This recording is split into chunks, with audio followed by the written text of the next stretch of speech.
Hello, my dear students of class 10th. Welcome to the channel of Imavate Academy. My name is Sunando Devnath.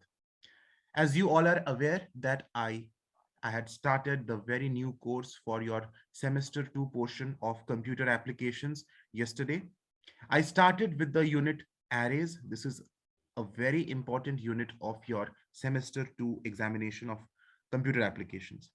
Yesterday, I posted the first lecture where I discussed the definition of arrays. And I explained that arrays refer to a collection of elements of similar data type, and we store them as a single unit. This is what array means. Now, today, I will continue this lecture.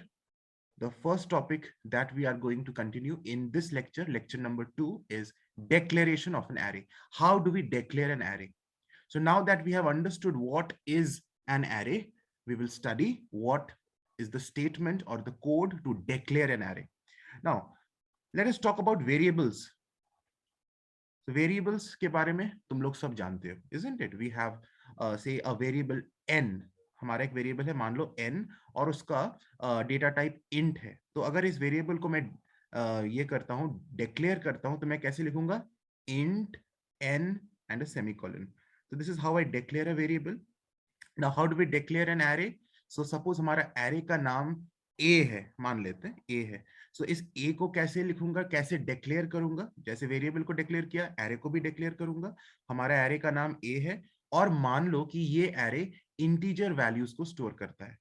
याद करो, lecture 1 में मैंने बताया था कि एक particular array similar data types को ही store कर सकता है. तुम अगर इंटीजर्स को स्टोर कर रहे हो एक एरे में, तो वो सिर्फ इंटीजर्स को ही स्टोर कर सकता है. तो इंटीजर और कैरेक्टर और एक साथ हम एक से ज्यादा डेटा टाइप के एलिमेंट्स को स्टोर नहीं कर सकते हैं एक एरे में. देयरफॉर एरेज के डेफिनेशन में ही कल मैंने बताया था, similar data type, same data type को हम स्टोर करते हैं. ओके, सो एरे को डिक्लेयर करना है. सो मान लेते हैं कि हमारा एरे इंटीजर को स्टोर करेगा. तो यहाँ पे इंट लिखूंगा, एरे का नाम है a फॉर एग्जांपल. उसके बाद मैं square bracket open and close दूंगा, एंड इज इक्वल टू, फिर न्यू कीवर्ड का यूज होता है. याद रखना, एरे को डिक्लेयर करने के लिए कौन से कीवर्ड का यूज होता है? न्यू. और न्यू के बाद फिर मैं लिखूंगा इंट, मतलब वो डेटा टाइप. उसके बाद हम एक स्क्वायर ब्रैकेट ओपन क्लोज करेंगे और इसके अंदर लिखेंगे size of the array. Size of the array, size कुछ भी हो सकता है. अगर हमारा एरे का साइज 10 है, it means it can store 10 integers. 10 integers हम इस एरे में स्टोर करेंगे. तो ये एरे है हमारा. अब हम इस स्टेटमेंट को एक बार देख लेते हैं. ये ए क्या है? नेम ऑफ एरे, हमारा एरे का नाम है. ये इंट क्या है? ये बता रहा है कि ये एरे इंटीजर टाइप का एरे है, मतलब इसमें ये इंटीजर्स को स्टोर कर सकता हूं. ये न्यू, न्यू क्या है? ये कीवर्ड है जो 10 मेमोरी स्पेसेस को एलोकेट कर रहा है मेमोरी में. ये 10 क्या है? ये 10 है साइज ऑफ द एरे, मतलब इस एरे में हम 10 एलिमेंट्स को स्टोर करेंगे. तो ये हो गया साइज ऑफ द एरे. तो ये न्यू कीवर्ड का काम क्या है? The new keyword will allocate 10 memory spaces in the memory. 10 spaces in the memory, क्योंकि जगह बनाना है ना, क्योंकि मुझे 10 एलिमेंट्स को स्टोर करना है. तो ये न्यू कीवर्ड क्या करेगा ना, कंप्यूटर के मेमोरी में जाके 10 मेमोरी स्पेसेस को एलोकेट करेगा, ताकि वहां पर वो 10 एलिमेंट्स को हम स्टोर कर सके, एरे के 10 एलिमेंट्स को स्टोर कर सके. सो this is the purpose of the new keyword. यहाँ पे फिर से हमें लिखनी है वो डेटा टाइप जो इस एरे का डेटा टाइप है, उसको फिर से लिखनी है. And then we write the size and the semicolon is here. So this is the way we declare an array. तो कोई अगर तुमसे पूछे कि what is the general syntax of an array, तो तुम आराम से अब बता सकते हो सिंटैक्स क्या है. सिंटैक्स हमारा हो जाएगा, फिर जैसे हमने लिखा इंट, तो सबसे पहले हम डेटा टाइप लिखते हैं, इजंट इट? सो सबसे पहले हम लिखेंगे data type of the array. उसके बाद हमने लिखा A means name of the array, तो स्पेस देकर फिर लिखते हैं एरे नेम. उसके बाद square bracket open and close.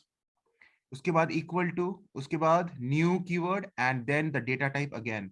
फिर से लिखते हैं data type. And bracket, square bracket के अंदर साइज ऑफ द एरे लिखते हैं and semicolon. So this is the general syntax for declaring an array, and one of the examples is just in front of you. नीचे लिखा हुआ है एक प्यारा सा एग्जांपल. ठीक है, एक और एग्जांपल लिख लेते हैं. ये तो एक एग्जांपल हमने लिखा, एक और एग्जांपल लिख लेते हैं. अगर हमारा एरे कैरेक्टर्स को स्टोर करता है, कैरेक्टर्स को, कैर, तो उसका डेटा टाइप हो जाएगा कैर. और मान लो इस बार इस एरे का नाम बी है, बी, फिर स्क्वायर ब्रैकेट ओपन क्लोज, फिर न्यू, एकदम सेम सिंटैक्स है. फिर मैं लिखूंगा कैर, डेटा टाइप का नाम. और मान लो कि ये जो बी नाम का एरे है, इसमें हम 5 कैरेक्टर स्टोर करेंगे, तो इसकी साइज हो जाएगी 5 and then a semicolon. No confusion. So this is another example where char is the data type. और कौन सा टाइप है? Character data type. बता रहा है कि ये बी नाम का जो एरे है, name of array, it will store characters, single characters. Characters को हम सिंगल इन्वर्टेड कॉमास में स्टोर करते हैं. ये न्यू क्या है? This keyword is used for dynamic memory allocation. मतलब डायनामिक मेमोरी एलोकेशन क्या होता है, इसके इसी वीडियो में मैं आगे डिस्कस करूंगा. तो अभी फिलहाल के लिए मेमोरी एलोकेशन ही समझो, जो मैंने वर्ड अभी थोड़ी देर पहले भी यूज किया था. मेमोरी को एलोकेट करता है. कौन किसका काम होता है? ये न्यू कीवर्ड करता है मेमोरी एलोकेशन. और हम एक्चुअली बोलेंगे डायनामिक मेमोरी एलोकेशन. तो उसके बारे में मैं अभी थोड़ी देर बाद इसी वीडियो में डिस्कस करूंगा कि डायनामिक वर्ड का मतलब क्या है. मेमोरी एलोकेशन तो समझ गए हो, न्यू क्या कर रहा है? मेमोरी में, कंप्यूटर के मेमोरी में 5 मेमोरी स्पेसेस को एलोकेट कर रहा है, ताकि 5 एलिमेंट्स को वहां स्टोर किया जा सके, जगह बनाता है. ठीक है, तो ये न्यू कीवर्ड का काम है. And then we have written the data type again, and this is the size of the array. So this is how we declare an array. ठीक है, ये डिक्लेरेशन का जो अब सिंटैक्स है और ये जो एग्जांपल्स है, अब तुम्हें बहुत अच्छे से इसको समझ लेना है, बिकॉज आगे जब हम प्रोग्राम्स करेंगे इसी तरह से हम एरे को डिक्लेयर करेंगे. आगे पढ़ते हैं. नेक्स्ट आता है इनिशियलाइजेशन ऑफ एन एरे. अब हम वेरिएबल्स के टर्म्स में फिर से बात करते हैं. तुम लोग जानते हो वेरिएबल्स को कैसे इनिशियलाइज करते हैं. अगर मेरे पास एक वेरिएबल है n, वो डेटा टाइप उसका इंट है, तो हम ऐसे लिख सकते हैं int n is equal to, मान लो कोई भी नंबर है 7. तो ये हो गया हमारा वेरिएबल इनिशियलाइजेशन. इनिशियलाइजेशन, ठीक है ना. तो वेरिएबल इनिशियलाइजेशन इस तरह से करते हैं, जिसमें हमने 7 का वैल्यू n में डाल दिया. I assigned the value of 7 to the variable n. तो इनिशियलाइजेशन का मतलब ही यही होता है कि आप वेरिएबल को किसी वैल्यू से इनिशियलाइज करो. तो इनिशियलाइजेशन ऑफ एन एरे का भी यही मतलब होगा कि आप एक एरे में एलिमेंट्स को एक्चुअली उसमें वैल्यूज को असाइन करो, assign some values to an array. This is what we are going to learn. Now again, let us say our array is of integer data type. That means it will store integers. तो int लिखूंगा. array का नाम मान लेते हैं a है, तो a लिखूंगा. फिर स्क्वायर ब्रैकेट ओपन क्लोज दूंगा. ये स्क्वायर ब्रैकेट कंपाइलर को बताता है कि ये एरे है. तो इंट a, फिर square bracket open close is equal to, उसके बाद मैं वो वैल्यूज को लिखूंगा जो मैं इस एरे में डालना चाहता हूँ. जैसे वेरिएबल डिक्लेयर इनिशियलाइजेशन में भी मैंने लिखा था वो वैल्यू 7 जो मैं इस वेरिएबल में असाइन करना चाहता हूँ. तो यहाँ पे भी मैं वो वैल्यूज को लिखूंगा, लेकिन वैल्यूज लिखने का एक फॉर्मेट है, मुझे कर्ली ब्रेसेस के अंदर लिखनी है. तो कर्ली ब्रेस ओपन किया and then I will write these the integers are 2 3 4, maybe once again 2 variables. The values can be repeated also. Then a negative number like -3, because negatives are also integers, right? अब फिर semicolon देना है. So this is how we initialize an array. अगर मेरे पास character array है तो कैर लिखूंगा. फिर एरे का नाम मान लेते हैं, इस बार एरे का नाम सी है. फिर ये स्क्वायर ब्रैकेट ओपन क्लोज, और इसमें मैं वेरिएबल्स आई मीन वैल्यूज को इनिशियलाइज करूंगा. तो मान लेते कैरेक्टर है ए ई, और ध्यान देना मैं सिंगल इन्वर्टेड कॉमास में एलिमेंट्स को लिख रहा हूं क्योंकि ये कैर टाइप के हैं. ए ई आई ओ यू, ठीक है. इसमें स्मॉल लेटर्स भी डाला जा सकता है क्योंकि वो सारे कैरेक्टर्स ही होते हैं, कोई भी कैरेक्टर्स डाल सकते हो सिंगल इन्वर्टेड कॉमास में. तो हमने क्या किया, एक एरे जिसका नाम क्या है, सी, तो ये नेम ऑफ एरे है। और डेटा टाइप क्या है इस सी नाम के एरे का, कैर, मतलब ये कैरेक्टर स्टोर करेगा। और इसमें कितना सारे एलिमेंट्स हैं, 1 2 3 4 5 6, तो इस एलिमेंट की साइज क्या हो गई, 6, 6, ये एलिमेंट का साइज हो गया। साइज को हम लेंथ भी बोल सकते हैं। सो इस एरे का जो साइज है या लेंथ है वो हो गया 6, means it has 6 elements in it. Similarly ये इंट क्या हो गया, data type of the array. A क्या हो गया, name of the array. And ये जो है सारे एलिमेंट्स इस एरे के, उनमें टोटल नंबर ऑफ एलिमेंट्स कितने, 1 2 3 4 5, सो इसका साइज या लेंथ हो जाएगा 5। So this is what initialisation of an array is. ठीक है, अब हम नेक्स्ट चलते हैं, index number of elements. This is a very important topic.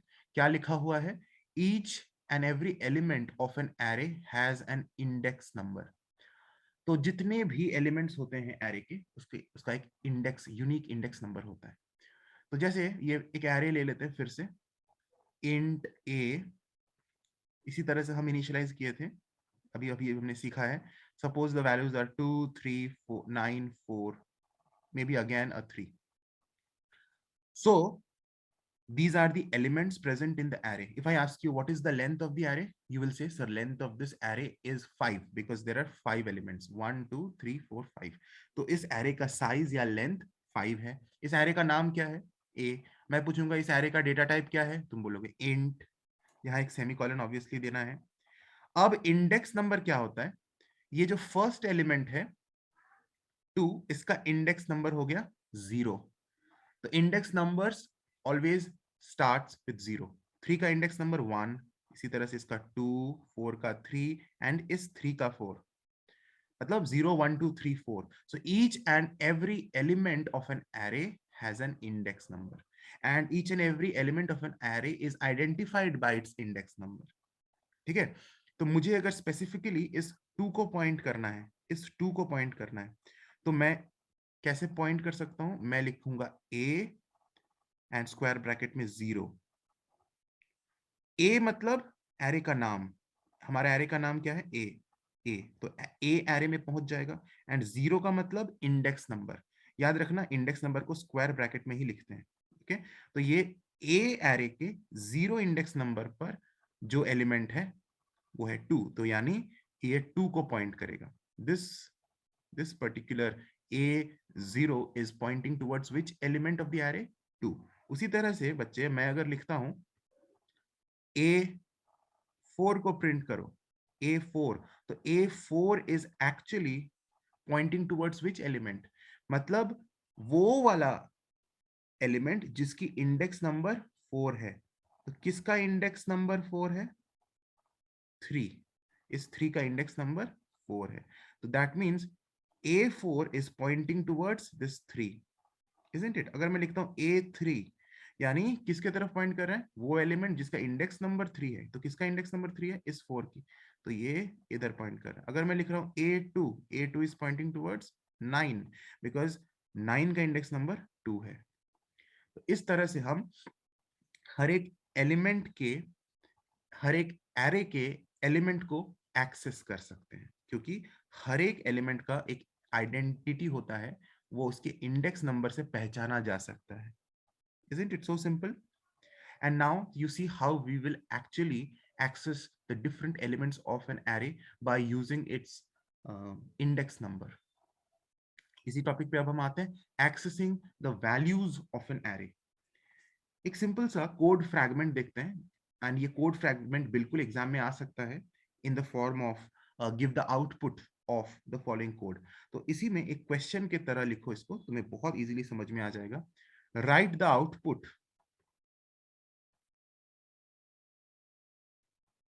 of the following code fragment। तो हमारा कोड फ्रैगमेंट क्या है, int c is equal to 294 4 6 semicolon system dot out dot println C2 system dot out dot println C0। इसका output क्या होगा? Very very simple. तो हमारा array है, एरे का नाम क्या है? सी। एरे कैसा डेटा को स्टोर करता है? इंटीजर, क्योंकि डेटा टाइप इंट है। एंड क्या क्या एलिमेंट्स है? 2 9 4 6। अब प्रिंट क्या करना है?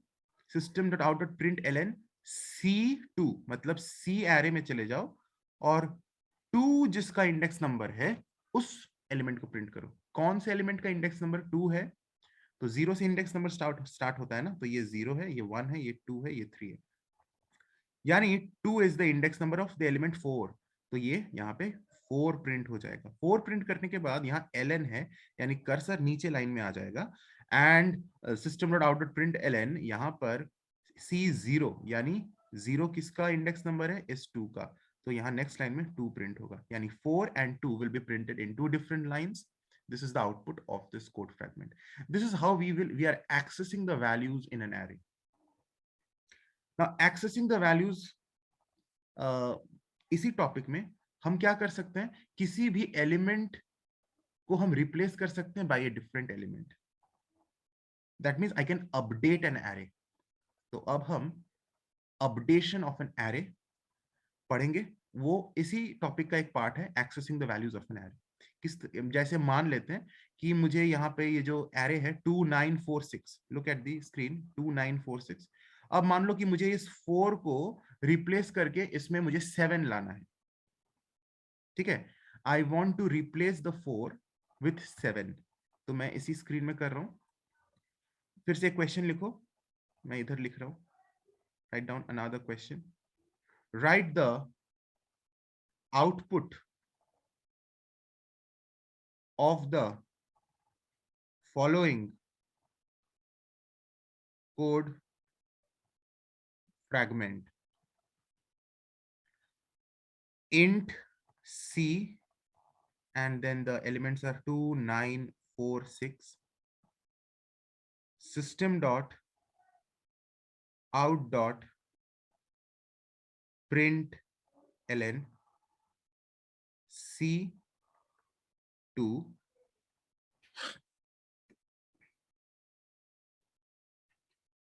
इसके बाद मैं क्या कर रहा हूं?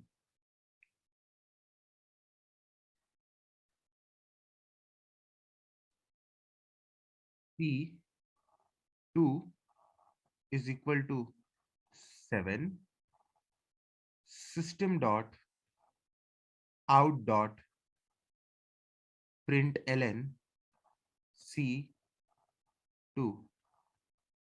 तो ये जो कोड फ्रैगमेंट मैंने लिखा, ये भी बहुत इंपॉर्टेंट है एग्जाम पॉइंट ऑफ व्यू से। इसका क्या आउटपुट होगा तुम लोग सोच के बताओ। Let us do the dry run of it. So coming to the program, an array whose name is C and whose data type is int is created, is initialized with these values 2 9 4 and 6। ठीक है, उसके बाद बोल रहा है system dot out dot println C2, यानी C नाम के एरे का 2 position, position means index number, जिसका इंडेक्स नंबर 2 है उस एलिमेंट को प्रिंट करो। किसका इंडेक्स नंबर 2 है?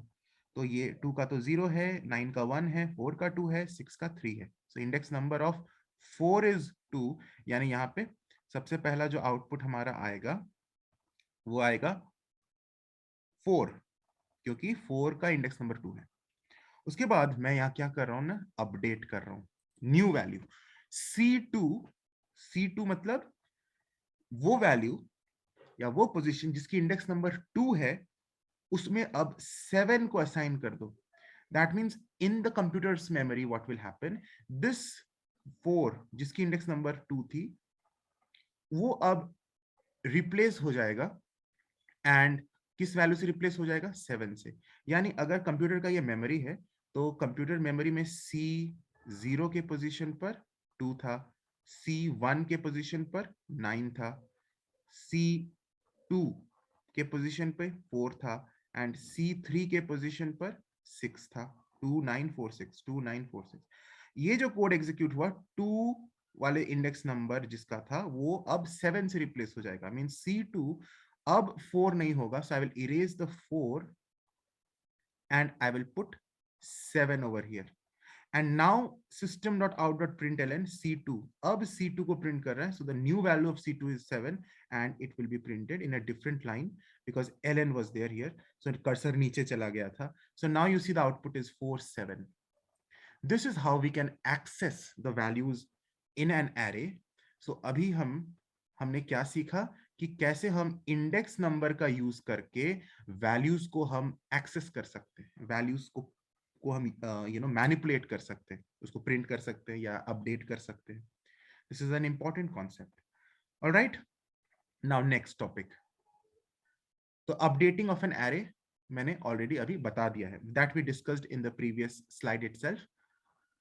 Now traversing an array. What is the meaning of traversing an array? Traversing का मतलब होता है कि हम array के each and every element को प्रिंट करेंगे.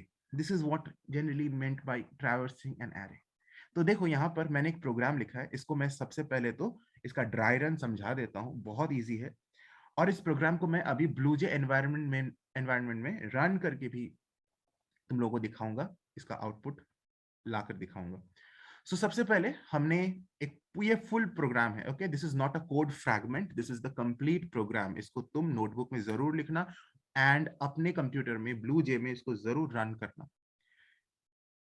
अब जिस तरह से मैं इस ड्राई रन को समझा रहा हूं, you should be also able to explain the dry run in that way. तभी हम एक प्रोग्राम को एक्चुअली समझते हैं. प्रोग्राम कभी भी रटना मत. Now we have started by declaring the class name. The class name is Traverse. Then the main method has been declared over here, main method. उसके बाद हमने क्या किया, main के अंदर हमने एक array को यहाँ initialize किया. array का नाम है A and array में हमारा ये सारे values हैं 12, 34, 23, 56, 78, 91. int data type का array है, कोई टेंशन नहीं है. तो कंप्यूटर के मेमोरी में क्या हो जाएगा कि एक एरे क्रिएट होगा, ए नाम का एरे, एंड A0 के पोजीशन पर 12 है, A1 पोजीशन पर 34 है, फिर A20, A3 के A2 के पोजीशन पर 23 है. ये these are the index number 0, 1, 2, isn't it? No confusion. A3 के पोजीशन पर 56 है, A4 के पोजीशन पर 78 है and A5 के पोजीशन पर 91 है. That means the size of the array is 6. There are 6 elements and the last element का index number is 5. 0 से start हुआ इसलिए 5 है. Okay, अभी क्या फिर बोला जा रहा है, ये तो मेमोरी में ये सारी चीज हो रहा है, कंप्यूटर के मेमोरी में हो रहा है, मेमोरी में ये सारी चीज रिकॉर्डेड हो गई. अब आगे क्या हो रहा है, फॉर लूप स्टार्ट हुआ, int I equals to 0. I एक वेरिएबल क्रिएट हुआ, उसकी अभी इनिशियल वैल्यू है 0. अब फॉर लूप में जैसा होता है, कंडीशन चेक होगा. If this condition is true, then the entry into the for loop is given. So I is less than 7. Yes, 0. I is 0 na, so 0 is less than 7. Of course it is true.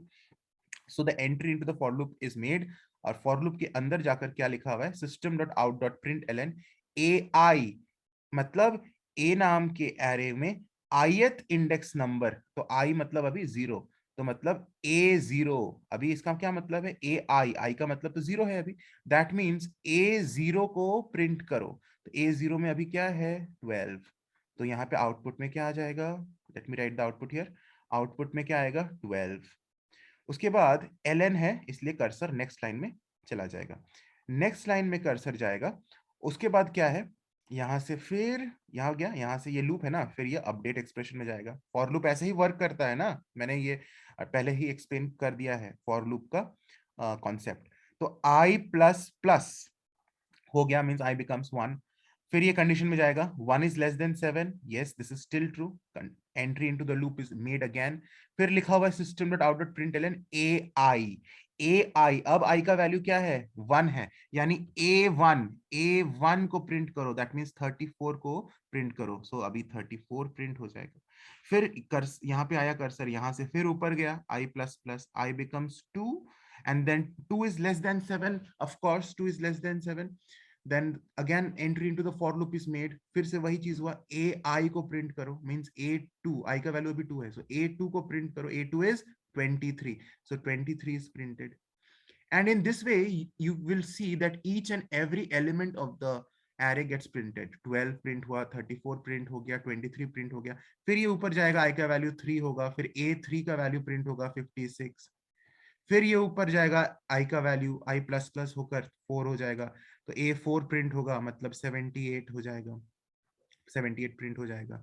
फिर क्या होगा, फिर से ये 5 बन जाएगा, तो A5 print होगा, एंड फिर ये ऊपर जाएगा तो ये 6 हो जाएगा, एंड यहाँ पे क्या होगा, यहाँ पे एक्चुअली होना चाहिए था 6, okay let me make a correction, I less than 6, नहीं तो ये रन टाइम एरर दे देगा। Please correct this my dear students, क्योंकि हमारा यहाँ पे टोटल कितने एलिमेंट्स हैं, 1 2 3 4 5 एंड 6 एलिमेंट्स है, यानी हमारा इंडेक्स नंबर कहाँ से स्टार्ट हो रहा है, 0 1 2 3 4 5, इस चीज का ध्यान दो। तो हमें 0 से लेकर 5 तक लूप चलानी है, 0 से लेकर 5 तक, तो i इज इक्वल टू 0 से लेकर 5 तक चलानी है, तो लेस देन 6 लिखूंगा तब ना 5 तक चलेगा, 5 इज लेस देन 6, तो यहाँ लेस देन 7 नहीं होनी चाहिए। तो यहाँ पे एक एरर इस स्लाइड में पहले से था जिसको करेक्शन नहीं हुई थी, अभी करेक्ट कर लो। जब मैं इसका ड्राई रन कर रहा हूं तो मैंने ये नोटिस किया, यहाँ पे i लेस देन 6 होगा, all of you make this correction. तब हम 0 से लेकर कहां तक जाएंगे, लेस देन 6 मीन 0 से 5, दैट मीन्स 0 से 5। अगर हम यहाँ 7 लिखेंगे तो जब तुम इसको कंपाइल करोगे तो नो सिंटैक्स एरर दिखाएगा, क्योंकि ये कोई सिंटैक्स एरर नहीं है, लेकिन ये रन टाइम एरर है, ठीक है, ये रन टाइम के समय वहां पे फिर एक एक्सेप्शन थ्रो हो जाएगा, तो that is why you don't make this run time error. अच्छा, तो यहाँ पे 6 हो गया, अब आगे क्या हो गया, ये जब यहाँ 6 हो गया, अब ये ऊपर जाएगा कंडीशन के पास, आई लेस देन 6, नहीं तो ये फॉल्स हो गया, I less than 6 is false because 6 is not less than 6, and it comes out of the for loop, and finally 12 34 23 56 78 and 91 gets printed. So this is how we have traversed the entire array. Let us come to BlueJ screen and I'll show you the program. This program I have already written in my BlueJ screen, and traverse नाम का class में मैंने लिखा हुआ है, तो इसको मैं अभी खोलता हूँ और इसको अभी तुम लोगों के सामने अभी मैं रन करूंगा, ठीक है। बहुत ही ज्यादा ये सिंपल सा प्रोग्राम है, तो यहाँ पर मैंने ये प्रोग्राम खोल दिया, you can see I have also made the correction, यहाँ पे 6 मैंने कर दिया है, क्लास कंपाइल कर दिया है, and it shows that there is no syntax errors. अब मैं इसको बंद करके इसको रन करता हूँ, तो each and every element of my array will be printed and it will be displayed. तो दिख रहा होगा, the output has come 12 34 23 56 78 91, each and every element of my array got printed. हम जाते हैं एक और प्रोग्राम के पास, write a program to find the sum of all the elements in an array. तो देखो हमारे यहाँ पर एक एरे दिया हुआ है int a, जिसमें कितने एलिमेंट्स है, 1 2 3 4 5 6 एलिमेंट्स हैं, isn't it? एंड यहाँ पर इसकी इंडेक्स नंबर 0 है, इसका इंडेक्स नंबर 1 है, इसका इंडेक्स नंबर 2 है, इसका इंडेक्स नंबर 3 है, इसका इंडेक्स नंबर 4 है, एंड इसका इंडेक्स नंबर 5 है, यानी 0 से 5 मुझे यहाँ भी ट्रैवर्स करना है, 0 से 5। तो यहाँ पे फिर से वो एरर स्लाइड में प्रेजेंट है, आर यू एबल टू सी, क्योंकि 0 से 5 जाना है तो मुझे 0 से लेस देन 6 लिखना होगा ना, आई लेस देन 6, तब ना मैं 0 से 6 तक जाऊंगा, 0 से लेस देन 6 तक जाऊंगा, लेस देन 6 मीन्स 5 तक जाऊंगा। तो यहाँ पे ये मिस्टेक जो पिछले वाले स्लाइड में था यहाँ पे भी था, सो इसको करेक्ट कर लो। सो नाउ अगेन ए 0 के पोजीशन पर 12 है, ए 1 के पोजीशन पर 34 है, ए 2 पोजीशन पे 23 है, ए 3 is 56, A4 is 78, A5 is 91. Is it understood? ये तो सिंपल सा मेमोरी में हो गया, कंप्यूटर के मेमोरी में स्टोर्ड। उसके बाद एक वेरिएबल हमने क्रिएट किया सम, जिसकी इनिशियल वैल्यू 0 है। अच्छा, इसको हमने 0 से इसलिए इनिशियलाइज किया because sum will actually accumulate the sum of all the elements. ओके, एक्यूमुलेटर मैंने यूट्यूब पर पहले डाला हुआ है, एक्यूमुलेटर्स पर काफी सारे वीडियोस हैं, और एक्यूमुलेटर्स एक्चुअली कैसे काम करते हैं वो सारा एक्सप्लेन किया हुआ है। तो उसमें मैंने ये भी बताया है कि accumulators are always initialised with 0। ओके, तो ये सम जो एक्यूमुलेटर वेरिएबल है, जो सम को एक्यूमुलेट करेगा, इन सारे एलिमेंट्स का सम, मतलब 12 plus 34 plus 23 plus 56 plus 78 plus 91, ये जो रिजल्ट को स्टोर करेगा, एक्यूमुलेट करता जाएगा, वो ये सम करेगा, सम वेरिएबल। अब लूप चलाए हैं, इंट आई इक्वल्स टू 0, आई का वैल्यू, इनिशियल वैल्यू 0 है। अब ये कंडीशन ट्रू है ना, 0 is less than 6, so it enters into the for loop. Sum is equal to sum plus A I, sum का मतलब 0, अभी सम का क्या वैल्यू है 0, तो 0 प्लस ए आई, आई का वैल्यू 0 मींस ए 0, तो ए 0 का वैल्यू 12 है, तो 0 plus 12 which is 12, so 0 plus 12, 12 will go and get stored in sum में चला जाएगा, तो सम में अभी 12 आ गया।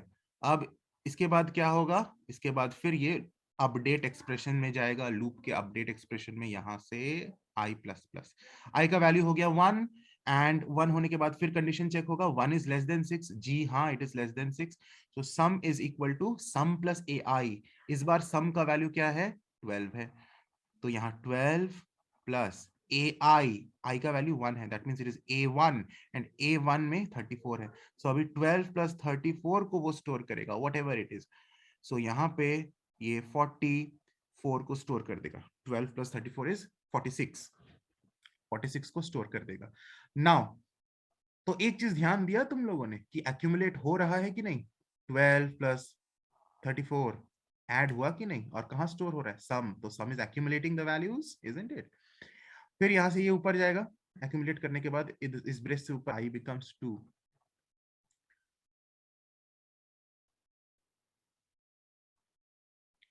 so here it goes up and I becomes 2, and I less than 6 is correct because 2 is less than 6, enters into the for loop, sum is equal to sum plus ai, sum का value अभी 46 है, plus ai का value अभी क्या है 2, यानी a2 क्या है 23, तो 46 प्लस 23, यहाँ पे 23 ऐड हो जाएगा, तो 69, अभी सम में क्या चला गया 69। ठीक है, ये स्टेटमेंट एग्जीक्यूट होने के बाद इस ब्रेस के पास आया, इस ब्रेस से फिर वापस वो ऊपर जाएगा अपडेट के पास, I plus plus will happen, I becomes 3, and condition is checked, 3 is less than 6, of course. अब फिर अंदर गया, sum is equal to sum plus A I, sum का अभी वैल्यू क्या है 69, 69 plus A I means A3 because I is 3, so A3 is 56। तो तुम ध्यान दे रहे हो, एक एक करके सारे एलिमेंट्स एडेड अप हो रहा है, तो यहाँ पे ये कट के 7 8 9 10 11 12 122 इधर हमारा स्टोर हो गया। तो अभी मुझे लगता है कि आगे एक्सप्लेन करने की जरूरत नहीं है, तुम लोग समझ गए हो। फिर अपडेट होगा, आई बिकम्स 4, फिर ये A4 को इसमें ऐड करेगा, तो 122 प्लस 78 हो जाएगा, फिर आई का वैल्यू ऊपर जाके 5 हो जाएगा, एंड फिर इसमें 91 भी एडेड अप हो जाएगा, and the result is getting stored and getting accumulated and stored in the value in the variable sum, and finally फिर ऊपर जाएगा, I plus plus 6 हो जाएगा, एंड I is less than 6 मीन 6 is less than 6 फॉल्स हो जाएगा, तो फाइनली फिर ये लूप के बाहर आकर क्या प्रिंट होगा, system dot out dot println sum is equal to, output में प्रिंट होगा sum is equal to sum, मतलब ये जो sum में जो वैल्यू स्टोर्ड है, फाइनली ये सारे एलिमेंट्स का सम जो स्टोर्ड है वो यहाँ पर डिस्प्ले हो जाएगा, and the program ends so easily, easy program है। The same program I have already written for you in BlueJ. Let us now run that. तो ये जो sum क्लास है इसमें मैंने ये करके स्टोर करके लिखा हुआ है। Let us run that. एक बार दिखा देता हूँ, and it's already correct here. Less than 6 already यहाँ पे लिखा हुआ है, you can see on the screen less than 6, है ना, यहाँ पे लेस देन 6 लिखा हुआ है, and that is good. Less than 6 ही होना चाहिए, because less than 6 means 5। I less than 6 means I will move to 5 because 5 is less than 6. तो 0 से 5 ही मुझे चाहिए, क्योंकि ये 0 है, ये 1 है, ये 2 है, ये 3 है, ये 4 है, ये 5 है। तो 0 से 5 मुझे ट्रैवर्स करना है। Okay, and the same programme, rest everything is same which I explain just now. कोई चेंज नहीं है। तो कंपाइल कर दिया, एंड क्या बता रहा है, क्लास कंपाइल किया, एक बार कर दिया, हाँ, class compiled, no syntax errors. Let me now run this void main, and so you can see the output has come up. तो यहाँ पर ये sum is equal to 294, ये यहाँ पे प्रिंट हो गया, sum is equal to 294. Okay, तो I hope the program is clear to you. Now आगे बढ़ता हूं।